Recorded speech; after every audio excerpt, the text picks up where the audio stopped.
Welcome. Welcome to the first Intersect. We are excited to have everybody here. Clap. Also streaming live on the internet. So thanks for everybody on the 3 viewers that are probably out there right now. Thanks for being part of this. Intersect is part of the Inside Outside festivities that we do. We host a podcast, so if you go to insideoutside.io, please listen to the amazing innovators and entrepreneurs and startups and corporates that we have on a weekly basis. And what we want to do is to bring that opportunity for startups and corporates, innovators, makers, doers, believers, and all this kind of fun stuff together on a more regular basis. So this is the first of what we hope to be a monthly occurrence, where we'll bring in some food and beer and pop and some fun stuff, and then we'll also bring a couple speakers in each month. Keep me posted on what kind of topics in that. The idea is really to keep the audience a little bit off balance and bring in different topics that you wouldn't necessarily be exposed to. So today we've got a couple of great speakers coming in to talk about a couple different areas that are important to innovation. Our first speaker will be Joe Toscano. He has got a new book coming out called Automating Humanity, and he can talk a little bit more about that. And then we'll have Ed Wenninger, who will be talking about why you need your own cryptocurrency. So without further ado, I'll let Joe introduce himself, come up here and give him a big warm welcome. What's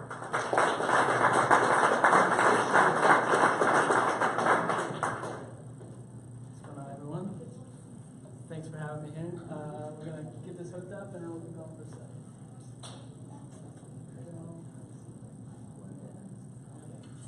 Right. That's a big picture of me. My name is Joe Toscano, like he said. A little background on me. I was a consultant for Google out in Mountain View. I know, is it not a post? No. All right, it's working now. I was a consultant for Google out in Mountain View, California, up until last summer. I left June 2017. I left for ethical concerns, not just at Google, but within the industry at large. And what I've done since then is I'm starting a nonprofit called designgood.tech. And my goal is a 3-part mission here. 1, to raise a level of data and technology literacy within the public as a whole. 2 is to give technologists the language to sell ethical work into their businesses. Because if I learned anything at Google, 1, you got to hit the data to sell anything inside. And 2, sometimes we don't have the budget to make ethical changes. And so I'm going to put numbers to the ethics so that people can actually make those changes. And the 3rd part here is to help policymakers understand what's going on so that we can regulate in a way that is both good for consumer safety and national security, as well as allowing us to have a thriving economy. So what I've done, as you mentioned, is I've wrote a book, which will be coming out this October. It's called Automating Humanity. And I hope it's really interesting to you. What we're going to do tonight is we're going to go over a high-level overview of it. We're going to have 3 parts in this, which is, first part, what the fuck's even happening?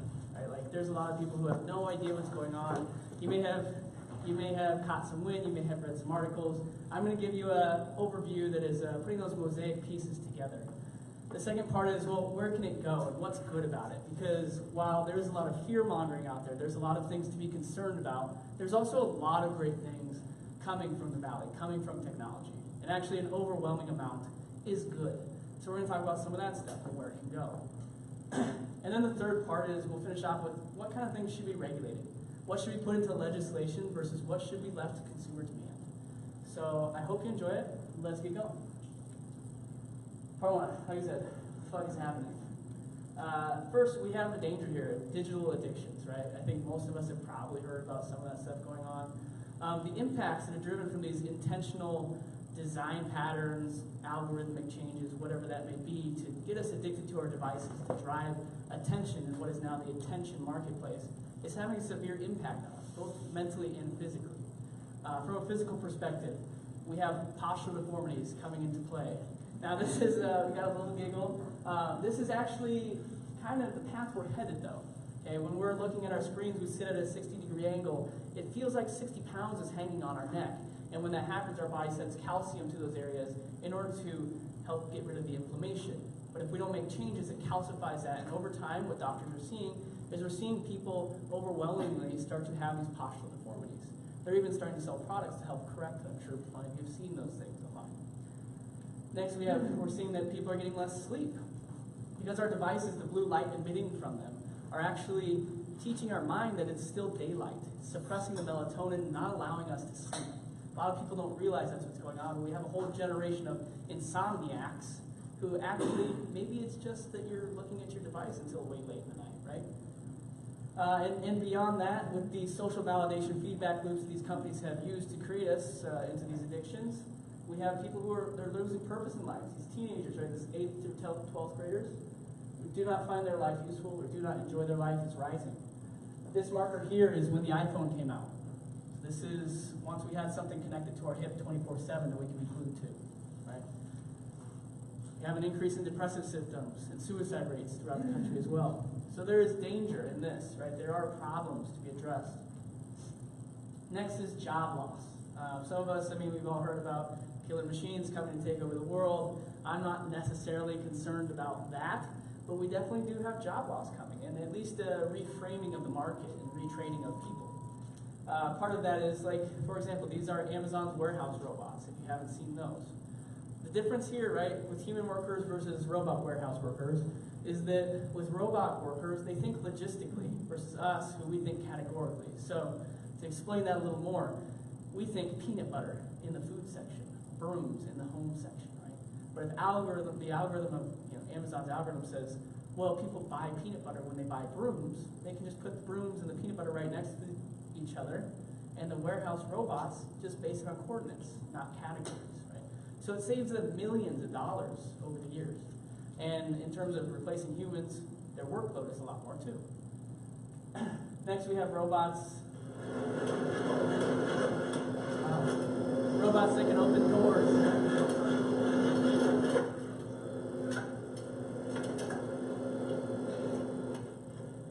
Open doors and operate in ways that we have never had before. These robots are gaining equilibrium similar to what we have. And it's pretty incredible what they can do. Beyond opening doors, you have robots like Atlas, which is capable of fully doing backflips, right?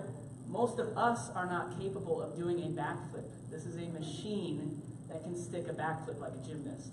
Okay? We're getting to a point that's very advanced robotics. It's very impressive, but also can be scary if you don't understand what's going on, right? It's totally valid concern. Next is surveillance. So some of you may have seen the stuff, I don't know, who's heard of like the social credit score that just is happening in China now? Thanks, okay, that's more like it. But if you haven't, basically what's happening in China, they're creating a social credit score that's similar to our credit score, but instead of just being based on our finances, it's based on what you post on social media, what you buy in real life, who you associate with, where you travel to and from, everything that is your life. And it is accumulating into what they call a social credit score.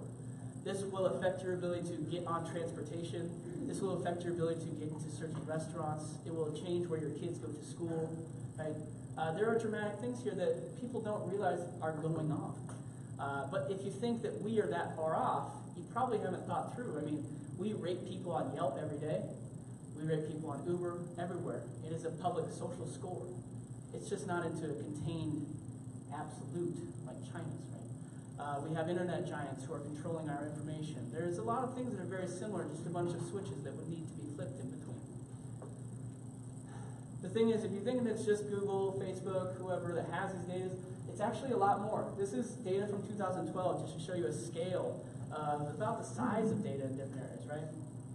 You got up here business emails sent per year. Then you got Google search index, Facebook, and then down here there's Twitter, right? So if you're actually concerned about this, there's a lot of data out there. Library of Congress, pageant output, there's a lot of data that you don't even know is out there. And it's been happening for decades. So the fact that data is out there is not the bad guy, it's how it's getting used, really. And it's going to affect our ability to create AI in ways that we've never thought of before. It's exponentially growing our ability to understand things, and as computing power grows, that's only going to get better, right? And actually, our computers are growing at an exponential rate too, just like our data. Google, in their founders note this year, 2018, said that if they figure out a way to create a 333-qubit quantum computer, they will have a 10 Google X return on increase in performance. That's pretty crazy, right? We have computers now that are 100 times better than they were 2 decades ago. That's incredible growth. So yeah, there are some things people need to be aware of that are feared, right? And I go through a lot of these in the book in much, much more depth. But there are also a lot of great things that are coming from this. So what are the benefits from what's happening or what's been happening? First, we have amplified intelligence. So these machines are capable of extending our brains and enhancing our brains the same way that steam enhanced our physical abilities, right? Steam allowed us to lift heavier things, to move faster, to go farther distances, to do things we were physically incapable of doing. And what artificial intelligence will do is do that to our brain and our processing, right? So for example, back in the day, you all remember having to navigate this thing? Maybe some of you don't, but I'm sure most of you do, right? Pain in the ass. Now, what do we have? We have Google Earth, we have Google Maps, right? You go look for an address and you get something like this. Does everyone know to get this, that means that they're tracking all of those people at once, right? Like it takes a lot of data to make these happen. But what they've created, this is essentially an interactive data story. Right? They've taken this data and made it accessible to the world to say, hey, we're going to benefit your life and allow you to navigate things better based on the data that we have access to. Their data is so enhanced, they're actually capable of creating 3D models. If you zoom in on Google Maps, this is well beyond your Apple Maps if you haven't checked that out. But what they're doing, they're using, this is a combination of pictures people have taken in places, satellite imagery, all the data that they have going out throughout their systems, put into algorithms and shaping into 3D models of the world. That's pretty incredible. Consider in 2001, you had Google Earth, which was pretty much like a static model that froze up all our machines. And now, on my Pixel 2, I have a real-time rendering of Earth as my background, with lightning strikes, cloud patterns, all that, and it doesn't affect the performance of my phone. That's pretty wild. Also really, really awesome, helps us a lot. People use this all the time. Or think about creating art, creating engineering anything. Back in the day, you might have carved stone, you might have done woodwork, whatever that is. Now, we're having systems that we're going to be able to talk to, that we can give it parameters, and it will build things that are not only more efficient, but also effective than anything we could come up with. They'll be able to do iterations in a fraction of a time period that it would take us. For example, you see things like this where the machine is coming in, I don't know why it's zoomed in like that, but the machine is coming in and going through hundreds, thousands of iterations in a fraction of the time period that we would be capable of, and doing it in a way that we maybe wouldn't think of. You know, it might take us 3 months to come up with 2 different concepts, and it takes a machine 30 seconds or whatever that is. Next, we're going to have much more inclusive and accessible technologies. Okay, you think about voice computing. Anyone can use a machine. It doesn't require a keyboard, right? It doesn't require physical modalities. Brain computing in the future, which some of you may have heard of, may not have heard of, does not require you to plug your brain into a machine, just FYI. And that's going to allow a lot of people to interact with machines that maybe wouldn't have otherwise. But for example, I have this, which is Soul Machines. They're from New Zealand. Recently, if you see the news, got acquired by IBM. This is a virtual avatar. It's designed by the same people who created King Kong, Avatar the movie, several other really advanced 3D modeling systems. And what they've done is they've remapped our faces so that this thing moves just like us, and it reacts. So people, what they're working on is the New Zealand Disability Insurance System.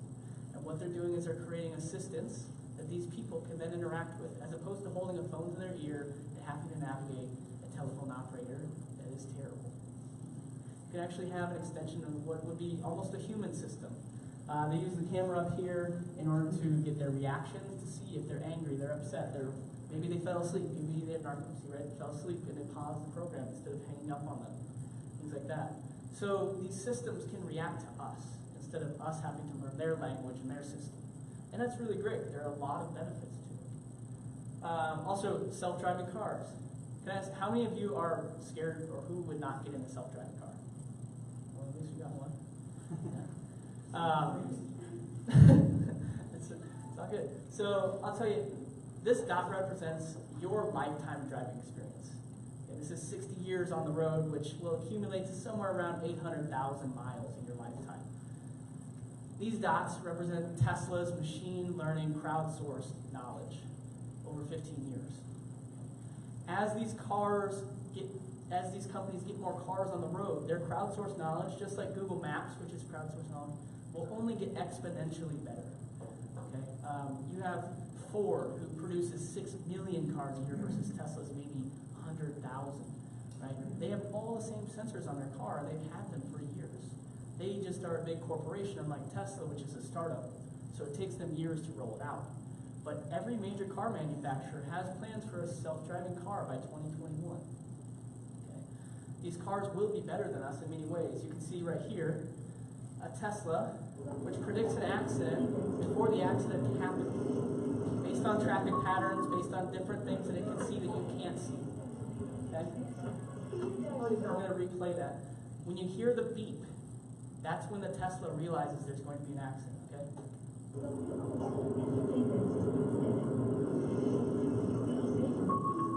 Would you have guessed it before you saw it?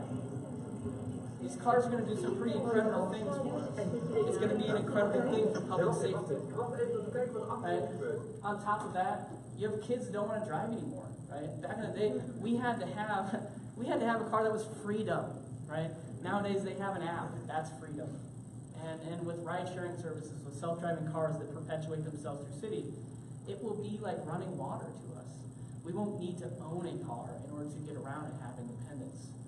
And that'll do great things for the world, not only for kids who don't want to get a car, but like, for example, my grandpa has dementia. He couldn't leave the house after a certain point because he's lost his mind, he's lost his vision, whatever that is.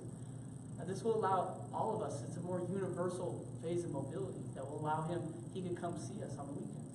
Just have his car navigate to our house if he can put it in correct. That's a different subject. Next, ambient technologies. So beyond computing as we know it with a screen, we will start to create experiences where we don't even need a screen. The machines work for us. We maybe can speak to it. We maybe can gesture to it, whatever that may be. We can create completely livable and living ecosystems. So for example, the Bullitt Center in Seattle. This is a building that has solar panels on its roof, a bunch of different systems internally that collect water, that collect light appropriately, and is a self-sustaining building. Zero energy. Beautiful on the inside and out, and works in a way that brings buildings to life, almost quite literally. As we do this, as we connect things to the internet, our cars, our buildings, our world will start to interact with us the same way we interact with it. And that could be pretty crazy. Think about a smaller scale, for example, right? This costs millions of dollars to put up. It would cost billions, trillions of dollars to redo the infrastructure in cities. But think of something small. All of our cars have tire pressure sensors, right? What if, for example, you took a tire pressure sensor and you made it so that when people hit a speed bump, it recorded that speed bump, set it up to a database that was with the city, and said, okay, there are potholes in these areas in the city, every single location GPS system. People are hitting this pothole this many times a day, so we need to fix these ones first. You know, you could probably also tell depth of the pothole to see how big it is and how big it's getting. Over time, you have robotic workers who could go out overnight, fix things instead of having crews during the day. There's a lot of really incredible things that can come out of this.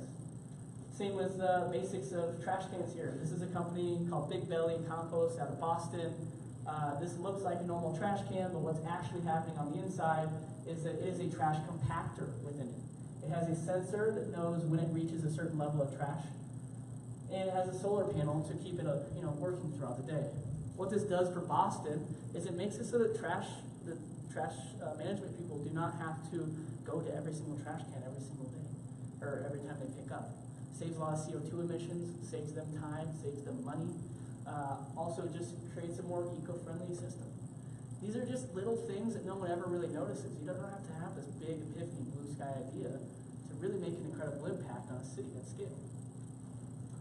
And yeah, in general, we can just get away from screens and be normal humans again. A lot more fun, right? So yeah, that's the kind of the intro there, the good and the bad. And I wanted to talk about the good because, like I said, I think too much gets talked about bad. But what I want to talk about next is how we regulate in a way that will allow us to have those good parts without having to go through all the shit we're going through right now. So, step one.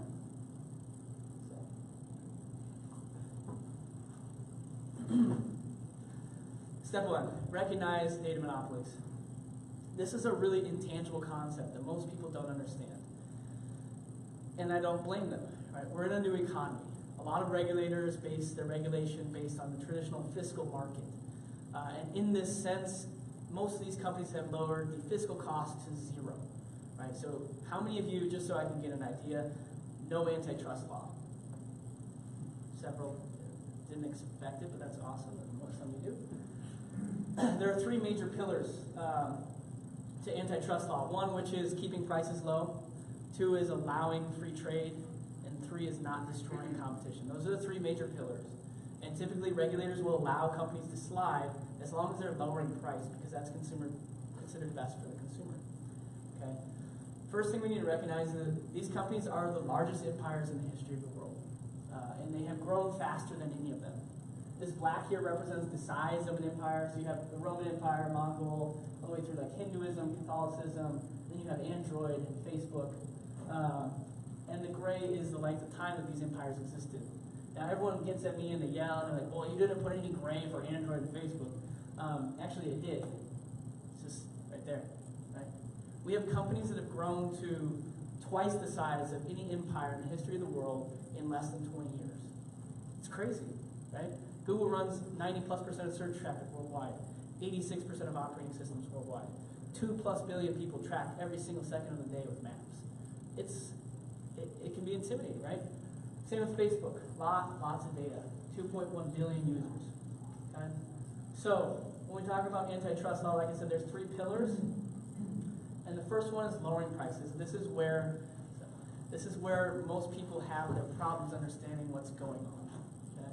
But if you think about this, in the attention economy, what's happening right now, their business models is like something like this. They get more attention, which then turns into more data through our interactions, which then turns into more money for them. And if you think about what's going on here, attention at this point in history is an illegitimate and corrupted currency. It's illegitimate in the sense that it doesn't have a publicly traded value, like gasoline sells at $2.75 a gallon.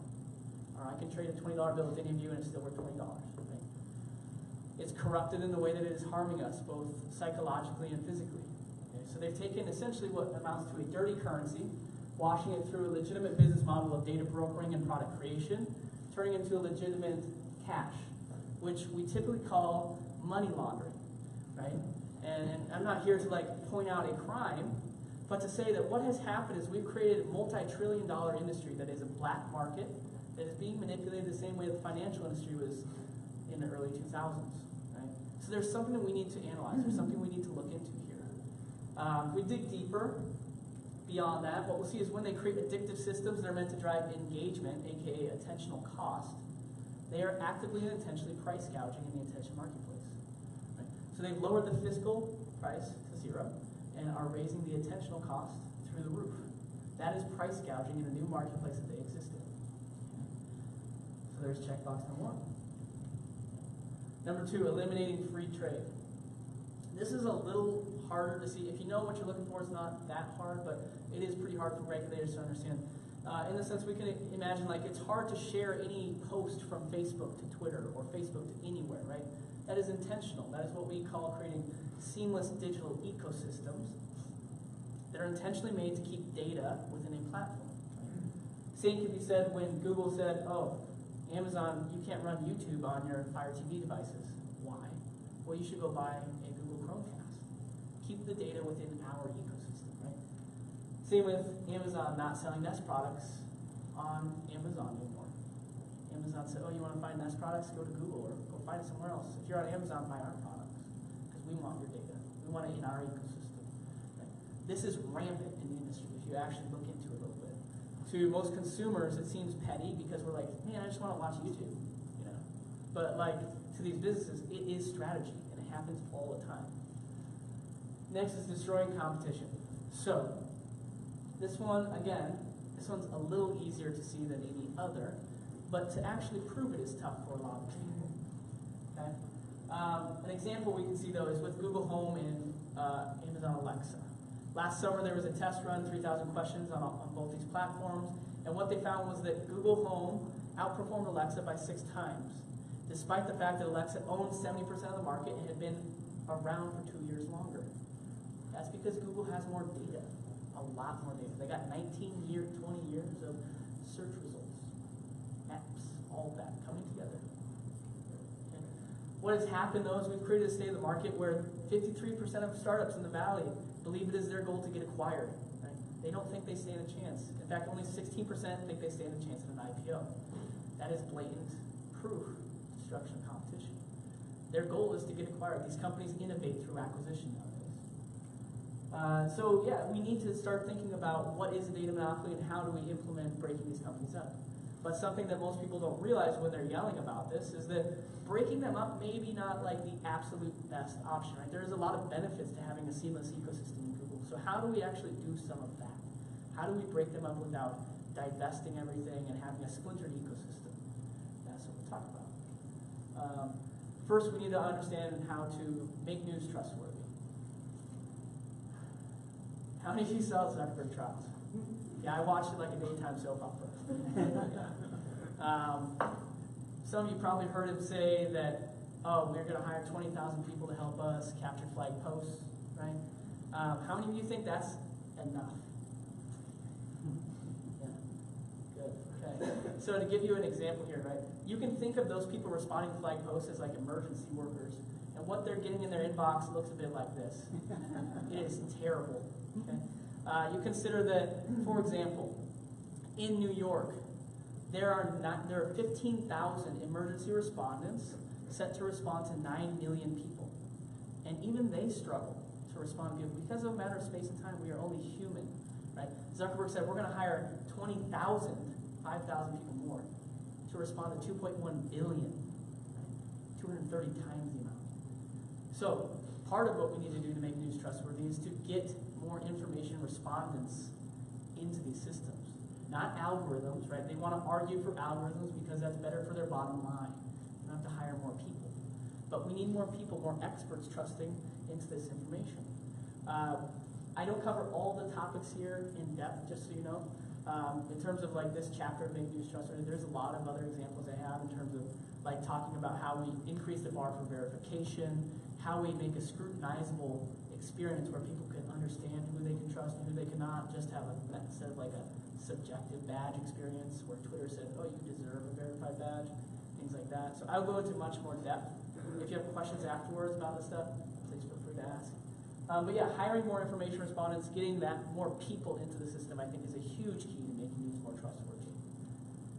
Next, demand transparency. So again here, I'm not going to go into everything. We don't have so much time. I go through everything from how to audit algorithms, create explainable artificial intelligence, several other points. But what I'm going to talk about here is why we need auditors in the first place. Okay? There are a lot of things I can't say publicly from my work, and I'm not going to. I'm not going to reveal any secrets in the book. But what I'll show you is stuff like this.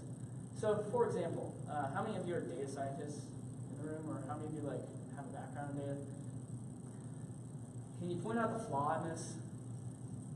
This is, by the way, when you hang up a call on Facebook Messenger, this is the feedback that they ask you for. Rate our system. How is it? How was it? Can anyone point out the flaw in this? Good. Not good.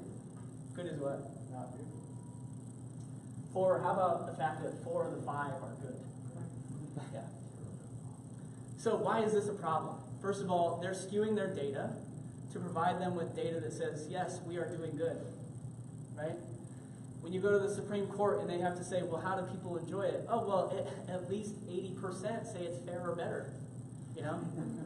So these are problems, and this is a public-facing opportunity, okay?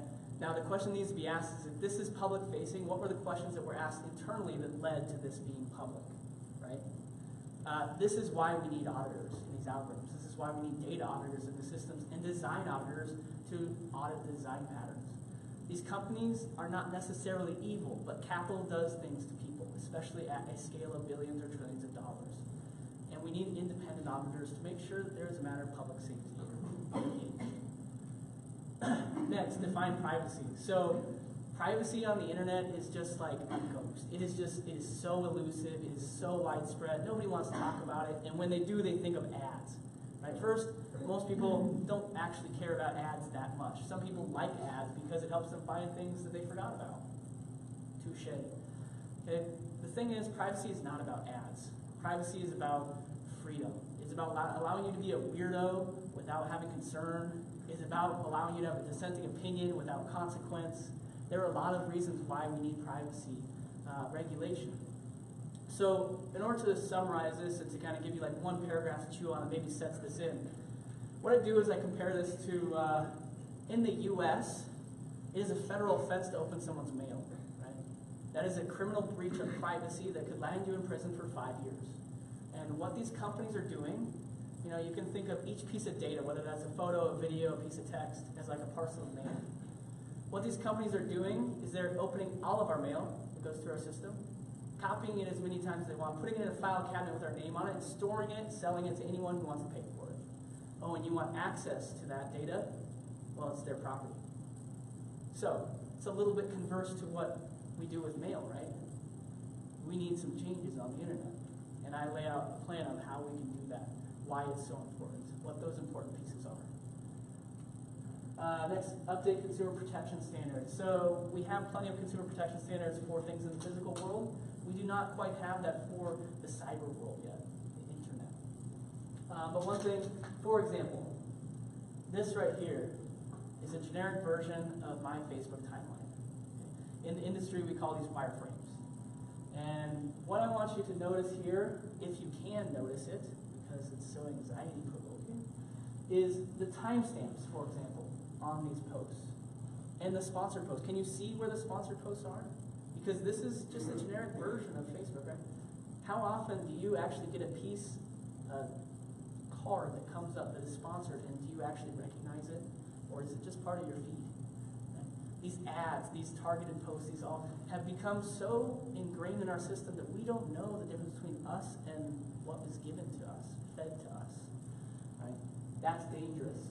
These timestamps where you go 3 hours, 2 days, 49 minutes, 17 hours. We're scrambling people's brains. How many of you ever got an ad that says, watch the VMAs tonight, what was 2 days ago? Right? Things like that. Next, a visual evolution of Google's ad design. So the question here is, where do the ads begin and where do they end? You know, the only thing separating us from an ad and a result is this little thing here nowadays. We are that close to just having ads be our results. And that's dangerous. There's a lot of danger in that. The way that they have designed this, it is intentionally built that way. So we need people to protect us against the coercive patterns, the manipulative patterns of the internet. Just because it's best for business does not mean it's best for consumers. Next, improve education. So we've hit this point where an old world is colliding with a new. And we need to adjust our education system in order to prepare for it. There's always going to be debates about education, what should be in school, what should not, and there always should be. But one thing that we cannot debate nowadays is that we need change. The internet has created a new literacy, a new language that we all need to have, and in this turbulent economy, kids need it if they want to have flexibility and confidence in their future. So I talk about, you know, where we rank internationally, what our system fits next to others, how far behind we're falling in innovation on a global scale. Right? I love our nation, and I want us to prosper. But there are steps that we need to take in order to stay ahead and to get back up to the top. Okay? Next, fight for representation. So, if most of you haven't actually read anything about the Valley in the past 5 years, you probably wouldn't know that most of the workers out there, 70–80%, are white dudes from affluent communities, Harvard, MIT, wherever, right?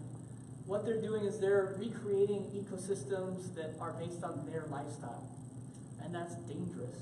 If we look at like an ecosystem and how that can be affected when foundational elements are removed, we can look at Yellowstone National Park, where in the late 1800s, early 1900s, the gray wolves were killed to extinction in the park. And what that did is that completely changed the park. It allowed deer, different animals to graze and to move into different areas they weren't before. That changed how rain ran into rivers. That changed where beavers could dam. That changed the park itself because these wolves, foundational elements of the ecosystems, were removed. They were put back in the 90s, and what they found is that things changed. That is a rare glimpse into what can happen in an ecosystem when a foundational element is removed. If we automate systems, whether that is through data, through models that are created on the back end, through the workers that are creating these systems. If we base it on just one way of life, we will automate the diversity out of our ecosystem as well. So we need to fight for diversity in the workforce. Right? Back in the American Revolution, we fought for no taxation without representation. And our modern fight for this should be no implementation without representation. Across data sets that are training these systems, across the models that are representing different segments of society, and across the workforce that is building these systems. Next, catalyze emerging markets. So this is why I am back in Nebraska. There are a lot of markets that need education to be improved. They need funding from different places, right? Like people, there are startup accelerators here, right? Brian works with Carlos. We have Motion. We have different things. But the scale of what's happening out in, like, say, the valley is dramatically different than what's happening here. We need more of it. And we need network connections so that we can get those connections. And so part of what I'm doing is I'm trying to bring my network, which is global, and help bring it back here. I'm trying to bring opportunities to the university, to show kids that there is more to life than just what is offered in school, to get people excited about what's coming. I know this is like kind of different down our talk right now, but I have a lot of things that I'm working on that I think people will be excited about. For example, InFarm in Germany is working on automated systems with farming. There's a lot of great opportunity for that here. There is opportunities in Nebraska that no one in Silicon Valley would ever see. And that's awesome. But we need to leverage our experience, our knowledge in ways that we can do that. You got Huddle here. You got Nubank down in Brazil. There's things all over the world that can be catalyzed and accelerated, but Silicon Valley doesn't see that. And they have instead created a billionaire fortified realm that exists in the stale marketplace now. And lastly, step here is reintroduce stability. So these systems, whether that's the gig economy, whether that's automation, taking jobs, whatever, is starting to suck the life out of economies. It is literally, you have Amazon having bidding wars to get the cheapest tax breaks, whatever that is, going into cities, and it is proven that Amazon actually creates a net negative effect on economies, the way they treat their workers. So there is a lot of damage being done by these companies as well, and financial. Bill Gates has talked about the need to tax robots. And that's smart, it's good. It's a good first step. But what Bill Gates doesn't talk about is that even if you tax robot workers at the same level as workers, you're not going to get the same amount of tax revenue. Right? If you think about a robot can work about 24/7, 365, they're about 8,700 hours a year versus us as humans who, this is if we worked every day of the year, didn't take vacation, didn't do any of that, you're sitting at about 2,000. Right? So even if we tax robots at the same rate, we're going to get about a quarter of the income tax revenue. Okay, if you lose that, talking about to automated software systems, it's even harder because those systems are completely fluid and replicable infinity times, right? Things like Coin by JP Morgan, which does financial analysis and legal contracts, okay? So how do we do that? What I've proposed in the book and what I'm hoping to talk to legislators about, and I am breaking in right now, is data collection and processing tax. So what does that mean? Right? The problem that we're having with a lot of laws right now is that it's based in physical reality. So you have these laws that these companies are so fluid they can avoid. Anywhere that they have a Wi-Fi connection, they're good. We need to operate on their playground, which is in the cloud. By having a data collection and processing tax, we meet them on their field. And we say, okay, any of the citizens of the United States who you are processing or collecting their data, you pay a certain tax on doing that. Taking billions of dollars from them and reinforcing it into our economy. Just the way an income tax would, because data has become the new currency.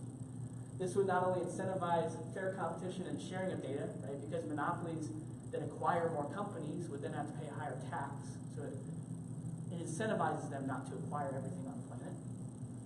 It would also establish incentives for ethical levels of data collection. So don't collect things that you are not going to use or not going to use, right? Also would enable us to create a safety net for those who lose their jobs or who need to be retrained. We have this money that we can then pump into education and into infrastructure, things that we wouldn't have otherwise because these companies are so fluid and elusive in avoiding these taxes. So that is basically my talk. The last step is it's up to us to make these changes, right? We are the beginnings of this here. Thank you for coming. There are a lot of people working on this, but it's going to take all of us to work as a community to get this done. Like I said, I'm working on designgood.tech. If you have questions about what I talked about, you want to hear more about what's going to be in the book coming out this fall, please feel free to come up and talk to me afterwards, or you can go to my site where I will have real-time resources to catch up with everything and keep you up to date. Thank you for having me. I hope you enjoyed it. So we're going to set up for the next speaker. If you have a couple questions as we set up, then we can do that. How about that? Yeah, good. Yeah. Was that timer? 30 minutes? Did I time that? 35, yeah. Questions? That's a lot to take in. Yeah. Can you please run for Senate? What? Can you please run for Senate so that we have a senator who knows how Facebook makes money? Yeah, I've had a lot of people talk to me about that, and unfortunately I do not have any interest in being a career politician, but I do hope to give them the language, like I said, to push back. And I'm more on I want to create the technologies. You know, I'm a designer by heart. I do code. I understand data. But yeah, that's my goal, is to help influence them a bit and show them where to go. Any other questions? Yeah. Well, given the fact that you said these companies can operate anywhere there's Wi-Fi, I'm assuming this will take collaboration across the world, jurisdictions. Yep. Yeah. So I didn't do a huge intro. I don't like to talk about myself, but yeah, I mean, so I've been to 19 different states or nations across 4 continents in the last year giving talks like this. Book is coming out this fall through Penguin, so hopefully we'll get a pretty wide distribution through it. Europe is starting something with the GDPR. Some of you probably know or have been affected a little bit by the GDPR. My personal opinion is that the GDPR is a bit stifling to small businesses, and we need to change that. So I do talk about things like regulation should only hit once you have a certain level of data collection processing. They have what they call derogations for people who have less than 250 employees. Well, Instagram got acquired for $1 billion with 15 employees, millions of users, lots of data. You don't have to have people nowadays to make a tech company. We need to base it on the data collection processing, the level of data that they are managing, the people's lives they are impacting, not the workers. So there's a lot of things